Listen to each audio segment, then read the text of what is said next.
আমি অমুকের বাচ্চা নই, তমুকের ছেলে নই, আমার বাবা। আপনাদের কিছু করতে হবে না।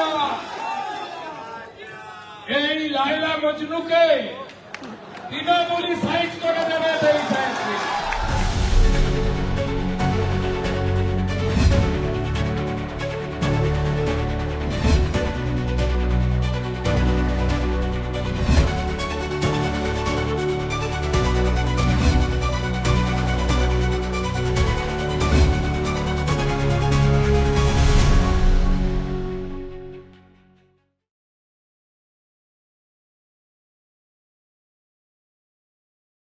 সজল ঘোষের পার্টি অফিসে সেখানে ব্যাপক ভাঙচুর চালানো হয়েছে, ফ্লেক্সও ছিঁড়ে দেওয়া হয়েছে, তৃণমূলের বিরুদ্ধে অভিযোগ। আর যত রণক্ষেত্রে চেহারা বর্ণনা বলছেন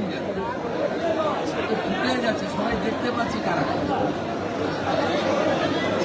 ইলেকশন কমিশনে এবং সিপিআই অমিত সিং আইপি কড়া ব্যবস্থা নাও। এখনো যদি পুলিশের লোকেরা ভাবে যে মমতা ব্যানার্জি আবার ফিরে আসবে, তাই আমাদের একটু সংযোজন করতে হবে, তাহলে ভুল করছে। ইলেকশন কমিশন বলেছিল যে এখানে এই ধরনের ঘটনা ঘটবে, সিআরপিএফ নামাতে। 1 ঘন্টা বাদে সিআরপিএফ নিয়ে আসা হচ্ছে। আপনারা কি অভিযোগ জানাবেন? সিআরপিএফকে প্রপারলি ইউটিলাইজ করা হচ্ছে না, এবং আমি বারে বারে বলেছি সিআরপিএফ এর নিয়ন্ত্রণ কমপ্লিটলি নেওয়া উচিত এবং অবিলম্বে বরানগর থানার আইসিকে সাসপেন্ড করা উচিত। আরেকটা বিষয়, আজকে ভবানীপুরে আপনার যে সাউথ চক্রবেড়িয়ার অফিস রয়েছে তার সামনে তৃণমূলের কাউন্সিলর উত্তরতম আমি করেছিল, তার ওষুধও দিয়ে দাও। ভালো কড়া কড়া মেডিসিন আমার কাছে আছে, যে ভাষায় কথা বলবে উত্তর দিয়ে দেব। সব গুন্ডামি বরদাস্ত হবে না, লোককে ভয় পাইয়ে সব করা যাবে না। অনেক করেছে দাদা, বক্তব্যে আপনি বলছিলেন বাংলাদেশের উদাহরণ টেনে এই সরকার পাল্টানো দরকার, সেই বিষয়টা আপনি নিজে যদি উদ্বাস্তু হতে না চান তাহলে সরকারটা বদলে।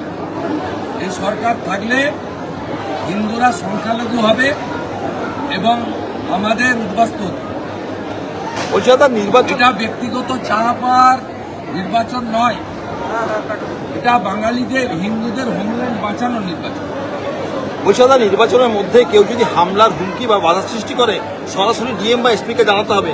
ডিএম এসপি যদি কোনো রকম ব্যবস্থা না হয় তাহলে কড়া ব্যবস্থা নেবে নির্বাচন কমিশন। দরকার চালকে থেকে অবস্থা কারো ফোন ধরে, বিডিওরা বিরোধী দলের লোকের ফোন ধরে না, ওসিরা আমাদের দেখলে পিছনের দরজা দিয়ে বাথরুমে ঢুকে যায়, কোমটের উপর গিয়ে বসে জানাবে কাকে?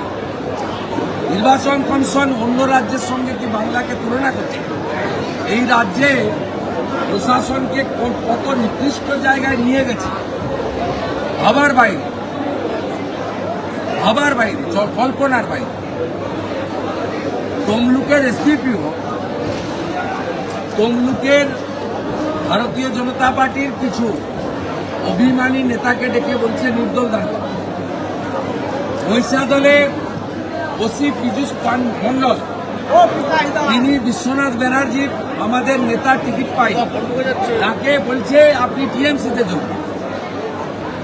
আইসি নন্দীগ্রাম, তিনি আইপ্যাককে সাথে নিয়ে কোন অঞ্চলে কাকে ভাঙানো যায় তার প্রক্রিয়া করছেন। তিনি গত 6 মাসে নন্দীগ্রাম এক পঞ্চায়েত সমিতির সভাপতি শ্যামল সাউকে চাপ দিয়েছেন তৃণমূলে যেতে। সম্প্রতি দক্ষিণ মন্ডলের জিএস মনীন্দ্র মন্ডল শোনাচ্ছে, তাকে ডেকে বলেছেন তুমি চলে যাও। এরা পুলিশের কাজ, মমতার পৈতৃক সম্পত্তি থেকে বেতন পায় না আপনার আমার ট্যাক্সের পয়সা দেন? এই পুলিশের কাছ থেকে আপনি কি আশা করেন? আমি বলবো পুলিশ নির্ভরতা কমান, প্রতিরোধের প্রাচীর গড়ে তুলুন, পূর্ব মেদিনীপুর রাজ্যকে পথ দেখাক। আমরা যেভাবে 2024-এ 16টার মধ্যে 15টাতে লিড নিয়েছি, 49% ভোট পেয়েছি, আমরা কারোর উপর নির্ভর করব না। আমাদের মাতৃশক্তি এবং যুব শক্তিকে আমরা গণতান্ত্রিকভাবে ব্যবহার করে হলদিয়ার ক্ষেত্রে উদ্বাস্তু এবং শ্রমিকদেরকে ঐক্যবদ্ধ করে আমরা এদেরকে হারাবো, আর পুলিশ কিচ্ছু করতে পারবে না। প্রতিরোধের প্রাচীর গড়ে তুলতে হবে। এটা না করলে পশ্চিমবঙ্গ বাঁচবে।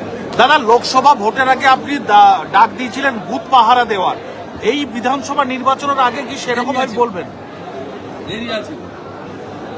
একটা কথা অন রেকর্ড লিখে রেখে যান, 2019 আমি বিজেপিতে আসিনি, বিজেপি এই জেলায় 37%, 2021 বিজেপি 44%, 2024 বিজেপি 49%, 2026 বিজেপি 55% ভোট পূর্ব মেদিনীপুর জেলায়।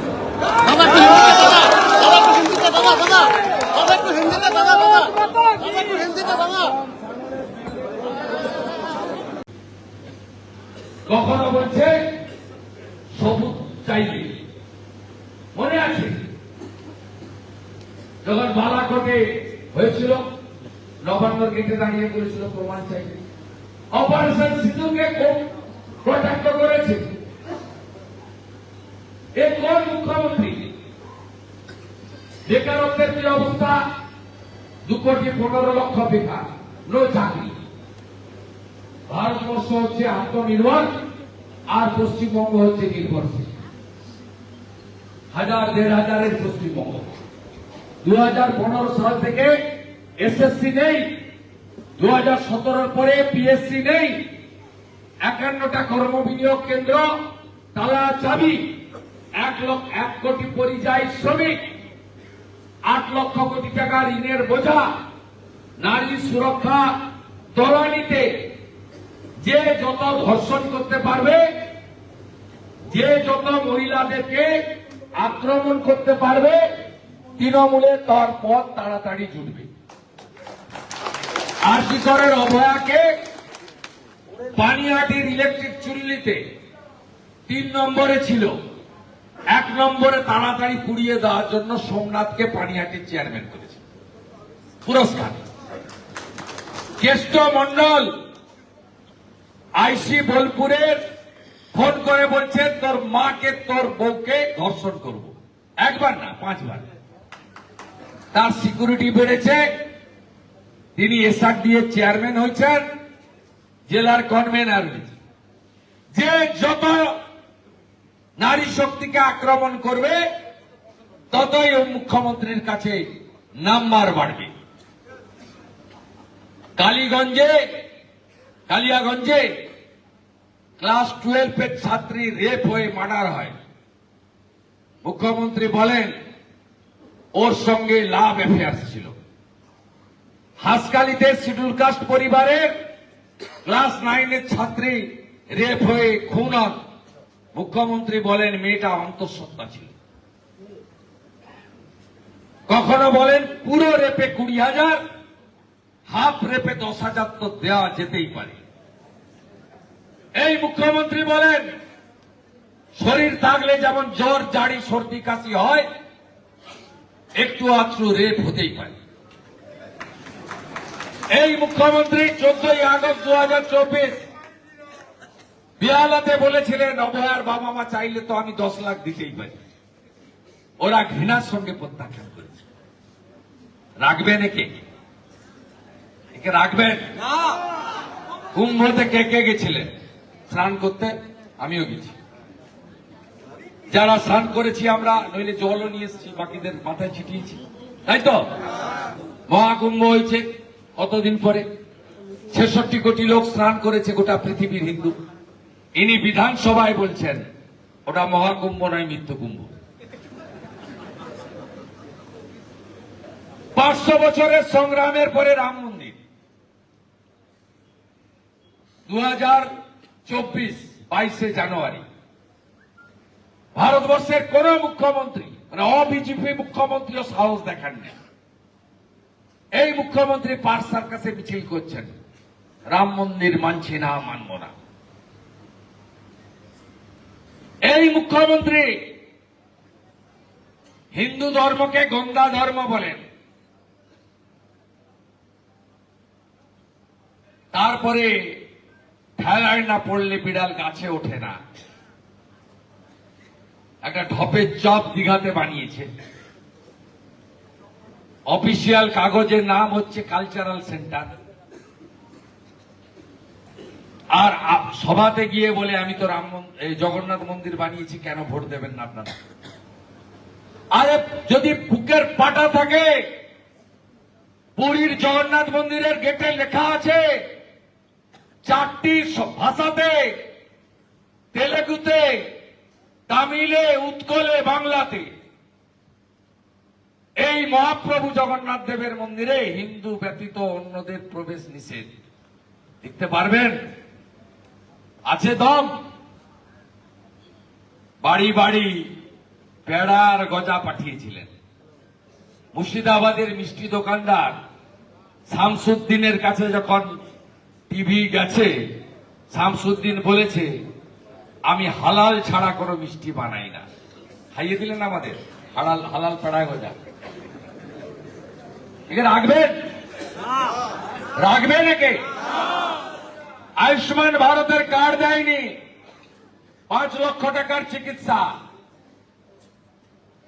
হাতের কাজ যারা করেন, ফুলের মালা করেন, মালাকার, নরসুন্দর নাপিত, লোহার কাজ করেন কামার, মাটির হাঁড়ি কলসি বানান কুমোর, বিশ্বকর্মা যোজনা এই রাজ্যে চালু করতে দেয়নি মুখ্যমন্ত্রী।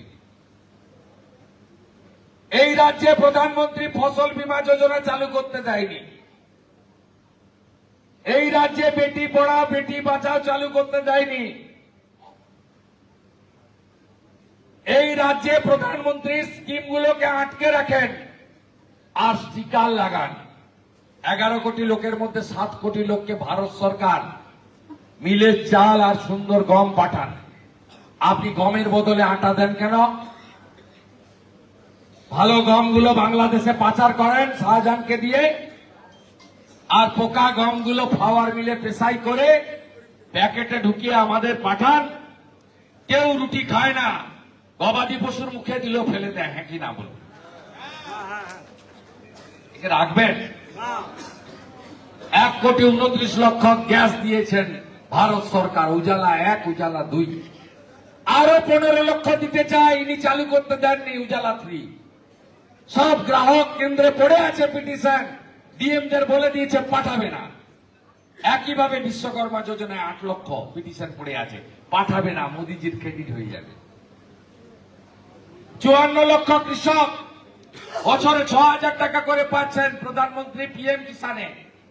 আরো 20 লক্ষ কৃষককে পাঠানো উচিত। মনে আছে হলদিয়ার সভা 2021 5ই জানুয়ারি নরেন্দ্র মোদীজির সভা, বলেছিলেন 17 সাল থেকে পিএম কিষান চলছে, রাজ্য সরকার লিস্ট পাঠায়নি, আমরা হারি বা জিতি, রাজ্য যেদিন লিস্ট পাঠাবে আমি পরের দিন টাকা ছেড়ে দেব।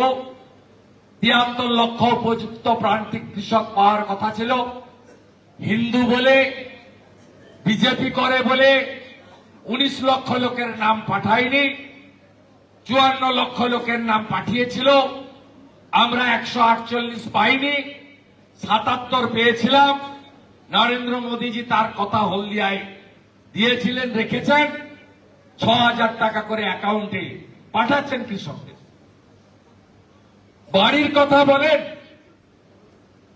2004 থেকে 14 ইন্দিরা আবাস যোজনা IAY 25,000 টাকার বাড়ি কত দিয়েছে? 2 টার্মের কংগ্রেসের সরকার, আপনিও মন্ত্রী ছিলেন। কত বাড়ি দিয়েছে? কত টাকা দিয়েছে? 4,644 কোটি টাকা। 2023 সাল পর্যন্ত নরেন্দ্র মোদীজি 30,000 কোটি টাকা বাড়িতে দিয়েছেন, 1,25,000 টাকা ইউনিট। 40 লক্ষ বাড়ি কেউ পায়নি, কেউ পায়নি। গোয়াবাড়িয়ার প্রধান সাবিরের গোয়াল ঘরেও বাড়ির টাকা নিয়ে দিয়েছে। ভারতবর্ষে 14 কোটি শৌচালয় হয়েছে স্বচ্ছ ভারতে। এই রাজ্যে 72 লক্ষ ইউনিট, ইউনিট প্রতি 12,000। পায়খানাও খেয়ে ফেলেছে তৃণমূল কংগ্রেস, কেউ পায়নি। একদম ঝাঁটিয়ে বিদায় করুন। হলদিয়া দেবেন তো? দেবেন তো? দেবেন হলদিয়া? কত ভোটে? কত ভোটে? আপনারা এখানে যারা আছেন সব বিজেপি,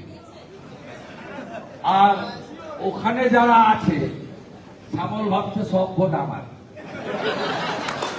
প্রত্যেকদিন সকালবেলা 7টার আগে 20টা তৃণমূলের ফোন পাই আমি, সব আইফোন, ফেস টাইম, ধরার কোনো সুযোগ নাই। বলে হাফ লাখে যদি না হারাতে পেরেছি, আমি অমুকের বাচ্চা নই, তমুকের ছেলে নই, আমার বাবা। আপনারও কিছু করতে হবে না। এই লাইলা মজনুকে তৃণমূলী সাইজ করে দেবে, কিছু করতে হবে না। আপনারা শুধু ভোট এজেন্ট দিয়ে ঠিকঠাক করে রাখুন। ভাই আপনি তো দেখেছেন পরিবর্তন হবে, ঠিক হবে সব। আমি আপনাকে বলছি, মোদিজি এখানে তার আশীর্বাদে সরকার চলবে। আপনারা মোদিজিকে বিশ্বাস করে, বিশ্বের মানুষ বিশ্বাস করে। কতগুলো উদাহরণ দেখুন। ইউক্রেনে 30,000 ছাত্র আটকে গেছিল ভারতে। এ কত বড় নেতা পেয়েছি আমরা।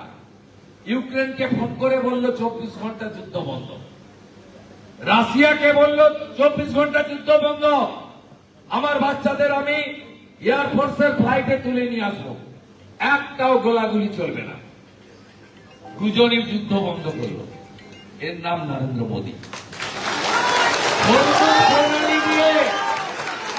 হরমুজ প্রণালী দিয়ে এলপিজি গ্যাস আর ক্রুড অয়েল কোন ট্যাঙ্কার যাচ্ছে না, একমাত্র ট্যাঙ্কার যাচ্ছে ভারতবর্ষের, তার নাম নরেন্দ্র মোদী।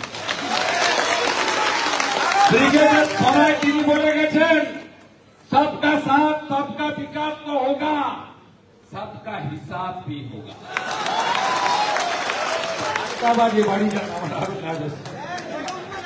দিয়ে দেবেন পরীক্ষিত লোক, পরীক্ষিত লোক একে জিতিয়ে দেবেন। বাকি যারা আছেন এই জিতিয়ে সব আপনারাই চালাবেন। ভরসা রাখবেন, ভরসা রাখবেন। সবাই মিলে আমরা সাজাবো, হচ্ছে খুব ভালো কাজ করবো আমরা।